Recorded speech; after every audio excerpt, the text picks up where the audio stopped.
الا ما كيصدقش ليك الكاب كيك ديما كيجيك اما هابط او لا كيفيض لك في المول، تبعي معايا هاد الوصفه غادي تعطيكم ياسمين اللي هي بنتي، تعطيكم الطريقه والمكونات. تبارك الله ما شاء الله كيجيو ناجحين. شوفوا معايا كيجيو اسفنجيين، وكذلك غادي نعمرهم بواحد الحشوه ديال الشكلاط اللي كتجيبهم لذاد. تبعوا معنا المكونات والطريقه ديال التحضير. في واحد المول كنوضع 2 ديال الحبات ديال البيض، كنضيف عليهم القليل من الملح، كاس ديال السكر مع مرش اللي هو كيوزن 130 غرام، 8 غرام من السكر المنسم بالفانيلا، وغادي نطرب داكشي مزيان. المهم راه بنتي اللي كتشقى، انا غير كنعطيها المكونات وهي تبارك الله ما شاء الله كتصايب.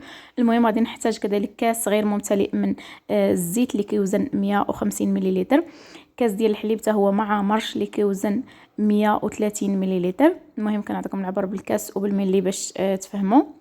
وكنبقى مستمره نخلط بداك الطراب حتى يندمج ليا داك الخليط. بالنسبه للدقيق تحتاجوا 2 ديال الكيسان حتى لزوج، وواحد 2 معالق، يعني تقدروا تزيدوا واحد 2 معالق على حسب الدقيق، يقدر تشرب لكم بزاف يقدر لا. وكنضيف 10 غرام من خميره الحلويات اللي هي معلقه صغيره عامره مزيان، وصافي كتبقى تضيف هكذا الدقيق شويه بشويه، ما تضيفوهش دفعه واحده حتى كتشوفوا القوام ديال داك الخليط كيفاش كيجي. المهم خصو يجي شويه عاقد، ما يجيش خفيف بزاف. شوفوا معايا القوام كيفاش كيجي.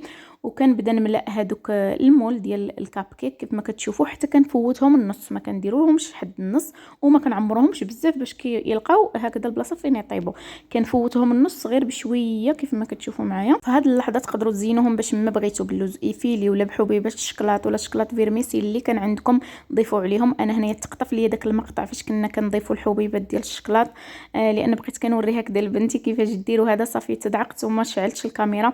المهم كتضيفوا عليهم حبيبات الشكلاط وكتدخلوهم قبل ما تدخلوهم الفران، كتدخلوهم للثلاجه نص ساعه، يعني 30 دقيقه بالحساب، باش داك العجين كيتماسك وكيرتاح. وملي كتدخلوهم الفران كيجيوكم ناجحين. كندخلهم على 180 الفوق والتحت حتى يطيبوا كيتحمروا. ملي كيبداو هكذا يتحمروا كنشعل عليهم الفرفاره. هذا هو الشكل ديالهم تبارك الله ما شاء الله. ملي كيخرجوا جربوا هذه الوصفه راه كتجي ناجحه. بغيتوا تخليوهم هكذا هي هذيك، بغيتوا ديروا داكشي اللي درنا حنا ها نتوما. انا كندير واحد نص كاس ديال الحليب وكنلوح فيه القطع ديال الشوكولاته السوداء وكنعمرهم به كيف ما كتشوفوا معايا. ها هو ما شاركتش معكم الوصفه. المهم ديروا فيهم الكراميل او الشكلاط او اللي عجبكم، او خليهم هكاك، نتوما لكم الاختيار. درتهم ليها هنا في واحد السرنقه باش كيجيها يعني الطريقه سهله. وصافي وبقات هكذا كتعمرهم من الداخل بالشكلاط. كيف قلت لكم تقدروا تستغناو على هذه المرحله. المهم انهم كيجيو خفافين وكيجيو تبارك الله طالعين. وصافي كنتمنى الوصفه ديال اليوم تنال الاعجاب ديالكم.